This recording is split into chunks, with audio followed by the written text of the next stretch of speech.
Welcome back to Raptor-One. Raptor-One, Voyagers of the Stars. Chapter 4, The Sentinel's Choice. The abyss roared with war. Lyra braced her boots against the trembling platform as the first wave of autumn constructs poured through the ruptured wall, their limbs unfolding like knives. Red light blazed from their eyes, cutting through the dim glow of the silent sea. The Narian song turned from awe to terror, their glowing bodies darting in desperate arcs as they wove signals of alarm. Beside her, Kael raised his rifle, muttering a curse that was half prayer. Juno's face was pale inside her helmet, but her hands were steady as she pressed them together, focusing on the rhythm in the crystal clutched against Lyra's chest. The sentinel unfurled its radiant veins, wings of living light stretching across the cavern. The sea below surged in answer, rising in glittering waves that mirrored the sentinel's pulse. The autumn cannot be reasoned with, the sentinel declared, its voice vast and solemn. Only withstood. Choose, children of the void. Flee with the memory, or stand and defend the promise. The choice weighed heavier than any Lyra had made before. To retreat meant survival, a chance to study the crystal, to uncover the truths they had only begun to glimpse. But retreat also meant leaving the Narians to slaughter, letting the silent sea be scoured clean. Her instincts screamed at her, the pilot's instinct to escape, the captain's instinct to preserve her crew. Yet something deeper burned beneath it, the certainty that if they turned away now, they would always be running. Lyra drew her pistol, the decision already made in her bones. We stay. Kael groaned, shaking his head. I knew you were going to say that. He primed his rifle, slamming a fresh cartridge into place. Fine, but when we die, I want it recorded in the logs that I objected. Juno raised her eyes, determination steady beneath the fear. We won't die, not if we listen. Lyra met her gaze. Then let's make them hear us. First contact. The autumn charged.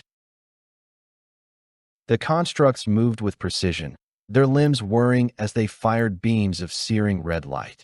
The cavern shook as blasts struck the pylons, molten sparks raining down into the sea. Lyra dropped behind a fragment of fallen crystal, returning fire in controlled bursts. Her shots ricocheted harmlessly off shimmering shields until one finally slipped through, striking a construct square in the chest. It staggered but did not fall. Kael fired beside her, his shots more frantic but no less accurate. Adaptive shielding, he shouted. Every time we hit them, they learn faster. Then don't give them time to learn, Lyra snapped. The Narians joined the fray, their bodies flashing in synchronized bursts of light. Entire schools of them swirled around the constructs, weaving dazzling patterns that disrupted their targeting systems. The machines faltered, their shots going wide, as the living song of the Narians bent them off rhythm. Juno stepped into the open, her hands raised. Her voice shook as she whispered words Lyra couldn't hear, but the shard pulsed in answer. A wave of invisible force rippled outward, knocking a cluster of autumn off balance and sending them crashing into the sea. The black liquid swallowed them whole, glowing faintly as their bodies dissolved. Juno swayed, nearly collapsing. Lyra caught her, pulling her back behind cover. Careful, she warned. Whatever you're doing, it's burning you out. Juno's lips curled into the faintest smile. Worth it. The sentinel stirs. The sentinel finally moved. Its colossal form strode into the fray, each step sending shockwaves through the abyss. One sweep of its radiant arms smashed a dozen constructs into shards. Its wings of light flared, deflecting incoming beams back upon their senders, tearing them apart with their own fire. But the Autumn were relentless. For every wave that fell, another pressed forward, swarming like ants across the walls, ceiling, and floor. They hurled themselves at the Sentinel, their blades sinking into its luminous body, their energy blasts dimming its glow. Lyra felt the enormity of it in her bones. This wasn't a battle. It was a siege. And the Autumn had all the time in the universe. Turning the tide. "Captain," Kael shouted, pointing toward the pylons. "They're going for the generators." Lyra followed his gaze. At the far end of the chamber, several constructs had broken off, targeting the glowing spires that fed energy into the silent sea. If they destroyed them, the Sentinel would lose its strength, and the Narians would be defenseless.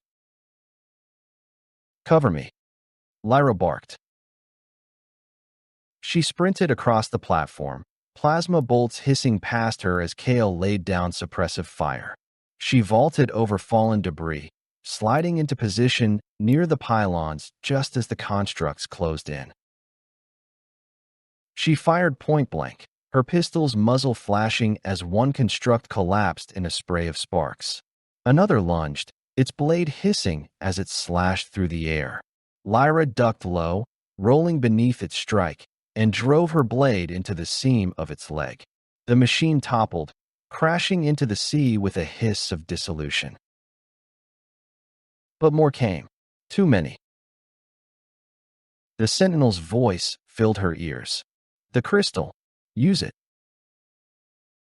Lyra looked down at the shard in her pocket, glowing hotter with each passing second. She hesitated only a breath, then drew it out. The moment she raised it, the world changed. Light erupted from the shard, lancing into the pylons. The entire chamber pulsed with a blinding wave of energy, the Autumn staggering as if struck by an unseen hand. Their shields flickered, collapsing in unison. Kael hooped over comms. "They're open. Take them down." Narians surged forward, their bioluminescence blazing brighter than ever. Juno raised her arms again, the shard's rhythm guiding her, and another wave of force slammed into the weakened Autumn, shattering them like glass. For the first time, the battle turned. The Autumn's answer. But victory was never simple. Above, the ceiling of the abyss cracked open, entire slabs of alloy and stone tearing away. Through the gap poured a new form, larger than the others, armored like a fortress, its eyes blazing with fury. The Sentinel straightened, its wings dimming under strain. The Overseer, it rumbled. A higher protocol. The Overseer landed with the force of a meteor, the ground buckling beneath it. Its weapons unfolded, cannons bristling from its shoulders, whips of plasma snapping from its arms. Kael's voice cracked. "Oh hell, that thing makes the others look like scrap toys." Lyra gritted her teeth, clutching the shard until it burned. "Then we take it apart, piece by piece." The Overseer roared, a sound like grinding metal, and the abyss became fire. The abyss quaked as the Overseer landed, its bulk shaking the pylons like reeds in a storm. It was easily 3 times the size of the standard Autumn constructs, plated in thick armor etched with burning runes. Where the lesser machines were silent precision, the Overseer radiated fury. Its eyes burned twin suns of crimson. The Narians recoiled, their lights flashing rapid distress. The Sentinel raised its wings, shielding them with a curtain of energy that deflected the Overseer's first volley, cannons that spat molten light, searing across the abyss. The impact rippled through the silent sea, waves surging against the towers. Higher protocol initiated, the Overseer thundered. "All memory will be erased." Kael crouched beside Lyra, firing into the advancing wave of lesser constructs. His rifle sizzled, but he couldn't resist shouting over the comms. Is it just me, or did we skip the mid-boss and go straight to the final nightmare? Stay focused. Lyra snapped, though her own heart was hammering. She clutched the shard tighter, its glow searing her palm through the glove. Juno's voice cut through the chaos, trembling but clear. The Overseer isn't just a weapon. It's a purifier. It's designed to burn entire sanctuaries like this one. Lyra's jaw clenched. Then we don't let it. The Sentinel's strain. The Sentinel met the Overseer head-on. Its colossal hand lashed out, a strike that sent shockwaves through the abyss. The Overseer staggered but recovered instantly, retaliating with plasma whips that cracked across the Sentinel's glowing frame. Light flared where they struck, dimming as chunks of radiant alloy shattered away. The Sentinel staggered. For the first time, Lyra realized it wasn't invincible. Children of the Void. The Sentinel called, its voice strained. The memory must survive. If I fall, you carry it. We're not letting you fall, Lyra shouted back, even as she fired into the swarm of smaller constructs cutting off their flank. Kael ducked, narrowly avoiding a beam that vaporized a section of platform behind him. I hate to break it to you, Captain, but we are not built for God fighting. Then we improvise, Lyra growled. The plan. Her mind raced, eyes darting to the pylons ringing the silent sea. Each was humming with power, their glow syncing with the shard in her hand. Kael, she barked, can those pylons be overloaded? Kael spared a glance, scanning quickly. His eyes widened.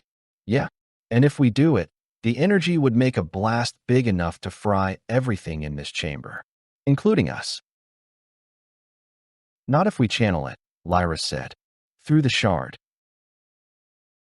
Kael gaped at her. That's not a plan, that's a suicide pact. It's the only shot we've got. Juno stepped forward, steadying herself against a railing. Her voice was thin, but resolute. She's right. The shard isn't just a relic, it's a key. It was made to focus power. If we give it the pylon's energy, we can direct it against the Overseer. Kael groaned, firing another shot into the swarm. Why do your plans always end with us possibly exploding? Because they're the ones that work, Lyra said.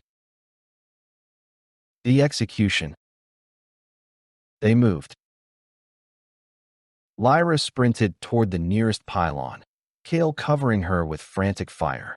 Juno staggered after, her hands raised, already syncing her rhythm with the shard. The Overseer noticed, its burning eyes fixed on them, and one cannon swiveled, charging with a blinding red glow. Down! Lyra shouted. They dove as the blast tore through the platform, molten metal raining around them. The heat seared through Lyra's suit, but she forced herself up, slamming the shard against the pylon. The response was instant. The shard flared, its glow racing into the spire. The pylon shook violently, energy surging upward like a living storm. Across the abyss, the other pylons answered in kind, their glow intensifying as if one voice had called them all to sing. Juno cried out, clutching her temples. The energy poured through her as well, her body a conduit for something far greater than flesh. Lyra grabbed her shoulders. Stay with me. Juno's eyes blazed with white light. It's working, but I can't hold it alone. Kael joined them, jamming his palm against the shard.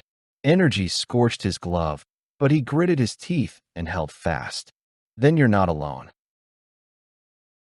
Lyra pressed her hand beside theirs, and the three of them stood together, channeling the impossible. The counterstrike. The shard blazed like a newborn star.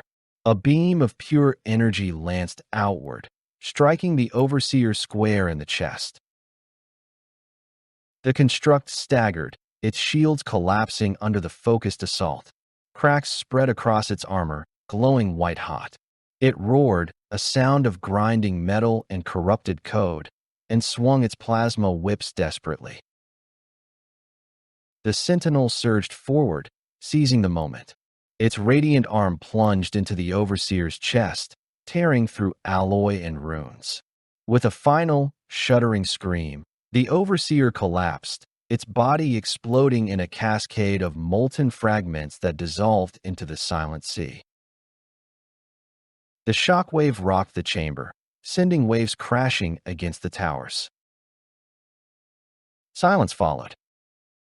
For the first time, the Autumn retreated. The surviving constructs turned in unison, marching back into the fissures from which they'd come, leaving only the echoes of their failure. Aftermath. Lyra fell to her knees, gasping for breath, the shard cooling in her hand. Kael collapsed beside her, yanking off his scorched glove and shaking his hand with a hiss. Next time, he panted, we vote on the suicide plans. Juno leaned heavily against the pylon, her glow fading. She looked pale, drained, but alive. Her voice was barely audible. We bought time. The Sentinel loomed above them, its form dimmed but steady. You chose well. The memory endures. The promise survives. Lyra looked up at it, still clutching the shard. The Autumn won't stop, will they? No, they will return. Stronger. The Sentinel's voice was grave, but not hopeless. But now you know. You are not yet ready, but you are not blind. The Narians swam in slow arcs around them, their lights now soft, grateful. Their song was no longer one of fear, but of fragile hope. Lyra closed her eyes, exhaustion sinking into her bones. They had survived, barely, but she knew this was only the beginning. When she opened her eyes again, she whispered to her crew. We're not just explorers anymore. We're witnesses, carriers of the promise. Kael groaned. Wonderful. I hate responsibility. Juno smiled faintly, her voice soft but firm. Then get used to it. The Sentinel's wings unfurled one last time, casting light across the abyss. Go, children of the void. The path ahead is yours to walk. And with that, the silent sea faded into shadow, leaving them with the crystal and the weight of destiny. Thank you for listening. If you would like to be notified about upcoming releases to the Raptor-One series, please subscribe. This has been a Bad Karma Drone production.